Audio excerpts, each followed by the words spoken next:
During the mid-70s in Toronto, Ontario, a young boy would vanish on his way to school. Early theories believing the boy was living among the drainage system below the city in an attempt to escape getting in trouble and being aided by fellow local children. But as the cold winter days turned into weeks, the theory of the boy in the drains began to fade into fear as yet another child would be kidnapped from outside of school, only to be found murdered in a creek in the same city the boy vanished.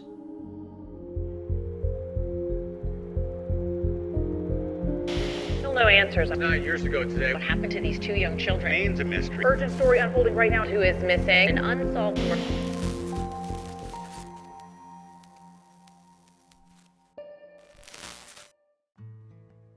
Nine-year-old Simon Wilson was born on April 15th of 1965 to his father Norman and his mother Joanne, and he had a 4-year-old sister named Laura. Norman and Joanne were said to have been separated for around 3 years, the kids living with Joanne at the time. Their father, who was a teacher at Etobicoke Collegiate High School, also known as ECI, lived in the Hyde Park area. The family lived in an apartment at 22 Willow Ridge Road, located in Etobicoke, Ontario, Canada, and backed Highway 401 and Highway 27, coincidentally only a 7-minute drive from where 8-year-old Nicole Warren would disappear from her apartment building 10 years later. Little Simon was described as an independent, adventurous, but soft-spoken little boy. Not any different than the other boys his age. He didn't stand out. According to his teacher, Shirley Sawchuk, the blonde, curly-haired youngster was pleasant and progressing well with all of his subjects.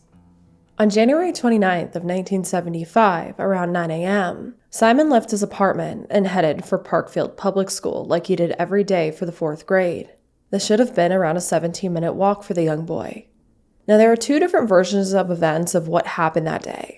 In one, later that afternoon around 1 p.m., Simon's principal, whose name was Ross Morrison, would phone the Wilson household inquiring why Simon wasn't at school that day, only for Joanne to tell him that she thought he was at school. This would lead to authorities being called and Simon reported missing. In another version of events, in a newspaper dated days later, it said that Simon didn't come home for lunch the day of his disappearance like he normally would. But Joanne didn't seem alarmed at first. She just assumed that he was probably at one of his friends' homes. So it wouldn't be until he didn't return home after school that she would phone a school and learn that Simon hadn't attended all day. She then phoned friends and neighbors, but no one had seen Simon either, so that's when authorities were contacted. I'm not sure which version of events is the true version of events, or maybe it's a blend of both, but there are those 2 different reports. Either way, Simon disappeared. And unfortunately, once the search did begin and some more information started coming out, it kind of caused Simon's case to not be taken as seriously at first, it seems. There were seemingly some reports that Simon was last seen around 4 p.m. the day of his disappearance near his home, which led his case to not be looked into as a child abduction case at first. Some also thought initially that maybe he was just scared to come home because he had skipped school that day and he didn't want to get punished. It was assumed that since he was an adventurous young boy, again like many his age, that loved to play outside, he must have, left home willingly. But also let's keep in mind that he was an 8-year-old little boy and it was the middle of winter. But as many of these cases that we speak about in this time period, it wasn't uncommon for young children to run around outside unsupervised. And there may have also been mistaken sightings of him, because the green parka that Simon was wearing when he disappeared, he had just recently been bought for Christmas, and it was said that there was many children in the area at that time that also owned a very similar or the same parka. It was just a really popular clothing item that parents were buying their children, so a lot of kids had it, so it could have just been any other child walking around the area at that time that was spotted and mistakenly reported as Simon. However, there were reports that Simon had missed school for 3 days prior to his disappearance, and this was something that his family allegedly didn't know until later on after he disappeared. Norman had known that his son had played hooky from school a few times in the past, saying that he was always getting hell when he was late, so sometimes he would just skip school so that he wouldn't get in trouble for being late. So all of this stuff compiled together really made people just think, he must have gone off somewhere on his own, skipped school again, and he was just out there and they would find him very quickly, hopefully. So the following day, the sewers and creek near the apartment building where Simon lived were searched extensively. Scuba divers took to searching Mimico Creek, which ran behind the apartment building all the way across the city into Lake Ontario. Meanwhile, a 4-man mounted unit combed the terrain along the creek. And it wasn't just locals and police that were thinking that Simon could be in the sewers.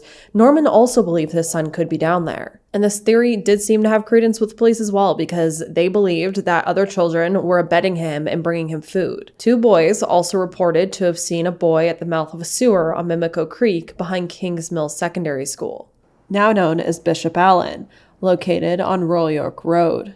And during the searches of these tunnel systems, a mattress was found, clothing items, as well as food wrappers. Food was also left at the mouth of the tunnel in an attempt to lure Simon out. And it was alleged that he was almost caught during one of these bait attempts. He was also reportedly heard throughout the sewers. However, none of this has ever been substantiated. There was never any solid evidence that it was ever Simon. And that theory honestly doesn't sit well with me at all, because as we will learn, at one point, while authorities and searchers were searching through the maze of tunnels, 3 other kids were found in these tunnels. They were around Simon's age, and they were wandering the tunnels trying to look for Simon. The children also were said to have a suitcase with them, and inside the suitcase were around 15 sandwiches, 3 thermoses, and some scarves. Tom McBurney of Burlington Street told reporters that when asked, the children told them that they were searching for Simon, but that when they took the children further into the tunnels with them, they were making so much noise that the searchers started to grow suspicious that the boys were trying to alert Simon that they were coming,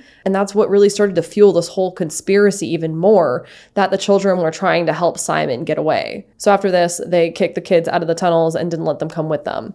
Now, to me personally, it seems quite far-fetched of a theory that the boys were trying to warn Simon in the tunnels that they were coming, like trying to warn him to run farther off. But hey, this happened in the 70s.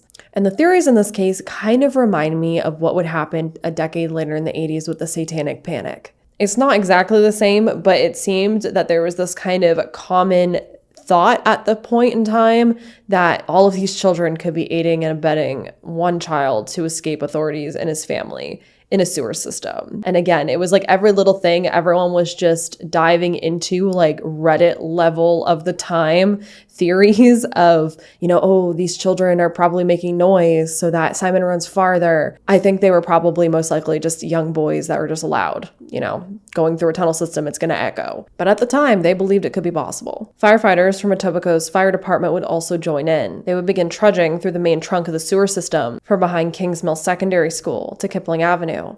Keep in mind, this would have been a 2-hour walk from the creek at Simon's home to the creek behind Kings Mill School, unless he had drowned and was washed away.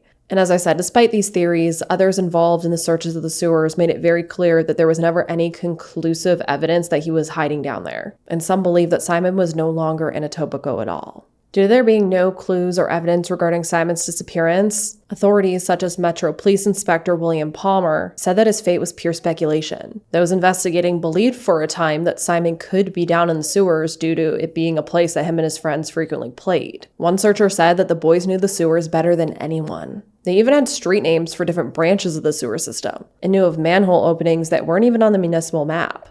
At one point, Simon's father would also scribe on a wall near one of the sewer entrances the words, "Simon, come home to Dad." Nonetheless, authorities, aided by hundreds of volunteers, would search the fields, the streets, the sewers for several days. A province-wide alert was also issued, while authorities saturated the streets with cruisers, in hopes that if he was just wandering around somewhere, he would be found. His teacher saying, quote, "I couldn't teach the others this morning. They all kept asking about Simon. They're worried. It's hard for them to realize how serious his disappearance could be." End quote. By January 31st, 5 amateur radio groups set up headquarters in the lobby of Simon's apartment building in Etobicoke. One radio operator who volunteered for duty, Ken Parker, pictured left, worked with Sergeant John Ellis, an emergency service organizer. Meanwhile, Simon's mother spent the night in the hospital suffering from shock, while his father waited for word at her apartment. Inspector Palmer saying, quote, "It's just odd that a lad of that age would be gone this long without anyone seeing him or talking to him. Still, it has happened before." End quote. As Simon's 10th birthday came and went in April, no new leads were found. Norman would take to the media to plead for Simon's return, saying, quote, "All of us that love you plead for your safe return. We want you to know, Simon, that there is nothing to be afraid of. The police are doing everything they can to help us find you. All we care about and wish for every day is that you will come back. I'm just leaving it up to the police. The police are just working on leads. But I understand they just haven't had any none whatsoever." End quote. Strangely, months later on May 14th, 5-year-old Tracy Ann Bruni would also disappear. Tracy was born to her mother Meryl in the Dominican Republic, moving to Canada when she was only 10 months old. Her mother eventually began dating a man named Earl Chambers, a machine operator who became Tracy's stepfather, and the two had a daughter together named Terry, who was 3 years old at the time. Little Tracy was described as a cute little kindergarten student who attended St. Clair Separate School on Northcliffe Boulevard in Toronto, just off St. Clair Avenue West. She was last seen alive after her mother dropped her off at school around 8:55 a.m., just a few minutes before class started. And like Simon, she never attended class that day when the bell rang at 9 a.m., despite her mom dropping her off at school. When Tracy didn't return home for lunch, her mother Meryl went to the school looking for her, only to be told that Tracy hadn't been at school all day that day. According to authorities, after being dropped off at school, Tracy was kidnapped and taken 18 kilometers away to Marie Curtis Park in the Long Branch area of Etobicoke. There, it's believed the 5-year-old was deliberately drowned in about 18 inches of water under the bridge of Lakeshore Boulevard. The kindergartner was described as a black female, only standing 3 foot 7 inches tall and weighing only 43 pounds. A few hours after Tracy was last seen alive, around 11:30 a.m. to 12:30 p.m., there's some differing accounts of times, a 13-year-old boy playing at Marie Curtis Park would find Tracy floating face down in the Etobicoke Creek running through Marie Curtis Park. After the discovery, the teen ran home to tell his mother, who then phoned police. Once on scene, authorities realized that the little girl had suffered severe medical trauma, her body found both bruised and cut. Autopsy showed that she had been drowned, but what really concerned authorities were the cuts and bruises on her head and neck. It was, however, noted that she was not SA'd. So why did someone kidnap this little girl just to kill her? Due to her abduction and murder taking place in broad daylight in the middle of the city, authorities believe that someone may have seen Tracy or her abductor when she was being taken across town. She was last seen wearing a gray-green cloth, hip-length coat with a buttoned front, dark blue turtleneck sweater, medium blue corduroy slacks, white socks, and white striped sandals. Tracy wore her brown curly hair in braids. She was carrying a black vinyl shoulder strap bag, the dimensions described as 6 inches by 8 inches. Her stepfather Earl would say that he was unsure that she could be enticed into a stranger's vehicle, but said that it wasn't impossible, stating, quote, "Those kind of things work with little kids like that. Anything could have happened. We have no enemies. I don't know how something like this could happen to us. I keep asking myself why." End quote. With the shock of her daughter's sudden death, Meryl was beside herself with what to do and how to handle the funeral costs, as the family didn't really have that much money. She would eventually speak to reporters saying, quote, "She was such a good little girl and so happy. I questioned her this morning, and she said she liked school and she liked her classmates. I don't know what to believe. She got along very well with the other kids and fitted right in. She seemed to enjoy school, and her teachers said she was a good student. Why would someone do this? I don't know where we will get the money. I'm not working, and we don't know how we'll afford it. Do you think the government pays for something like this?" End quote. In the following days, the family's apartment, which was situated above a restaurant, was guarded overnight by police on the stairs leading up to the apartment as well as on the street. Their home was described as being only 500 yards from Tracy's school. So police went to the restaurant underneath their apartment several times to question the staff and the patrons, hoping that they had seen something. Authorities also went into the apartment and searched every room. When it comes to evidence, authorities did find Tracy's black school bag she used to carry her lunch to and from school, located in a yard on Northcliffe Boulevard, less than a block from her school. But that's literally the only evidence they have besides her body. Tracy was buried after a service at St. Anne's Anglican Church on Gladstone Avenue. About 35 people attended, including the principal and teachers from her school. Due to both Tracy and Simon's cases happening so closely in time together, as well as both happening in the GTA, it made people begin to wonder, could their cases be linked? We have to remember both children disappeared while on their way to school in the morning. Neither of them attended class that day, but what we don't know in Simon's case is how far he actually got from home before he disappeared. Whereas with Tracy, she was dropped off at school according to her mother. So why didn't she go inside? What happened after her mother left? There are just so many questions surrounding these two children's cases, and I am shocked that I have never heard of either of these cases before, considering how close to home these happened for me. I have walked by where Tracy's school is, where she was abducted from, and I never knew that she ever existed. I grew up in Etobicoke. I know Etobicoke pretty well, and I do know the areas that they speak about in Simon's case, yet I've never heard of Simon before. Why is that? Why are there so many cases like this that are being forgotten over time? Why do I know about Nicole's case, but not Simon's? When it comes to Simon's disappearance, I believe he was most likely either kidnapped or he somehow drowned and was washed away. Considering his body was never found, even though law enforcement was going all through the sewer systems, it makes you wonder, is it possible he was washed in Lake Ontario and just was somehow never found? He never washed up anywhere, not one piece of clothing, not one piece of evidence. Was he carrying a school bag that day? If he was, why wasn't that ever found? Which then makes me kind of go more towards him being kidnapped. Unfortunately, he was a very cute little kid. He definitely was around the age when, PDF files go out and try to kidnap children. I think it could be possible that maybe someone was watching him or it was just a moment of opportunity and they took him. What happened to him after that? I don't know if I want to know, because there are just so many horrific things that disturbing people do. But what I do know is that Simon deserves justice and his family deserves answers. They deserve to bury him and know where he is and what happened to him. When it comes to Tracy, her family also deserves to know what happened to her. Why was this little girl kidnapped from outside of her school? Why was she taken across the city just to be drowned and murdered in the river there? It makes me wonder, was she abducted for a PDF file to essay her, but then just didn't? Maybe they didn't get the opportunity to, and so they just killed her afterwards. But why take her to such a public place and drown her in the river there? That's something I just don't understand. And from what's been described, she was also beaten pretty severely as well.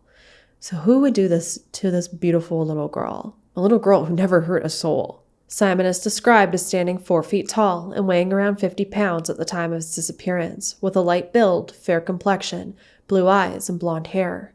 He was also missing a front tooth. He was last seen wearing a green parka-style jacket with a hood, brown pants, and rubber boots. If you have any information as to what happened to both Simon and Tracy, please contact the authorities. I'll have the information linked down below.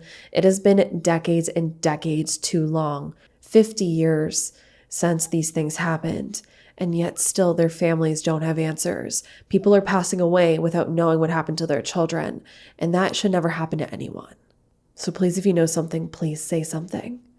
And if you have any other information that I didn't talk about here today, let me know down below, as well as let me know if you ever heard of these cases. Do you live in the area? Did you hear about this when it happened? Do you know anything that we didn't chat about? Let's have a discussion down below. My heart goes out to these families. I really hope answers do come. Let's continue to spread the word on these cases, and let's make sure that both Simon and Tracy aren't forgotten. And as always, I hope you all stay safe out there. Lock your windows and doors, and I hope to see you in the next video.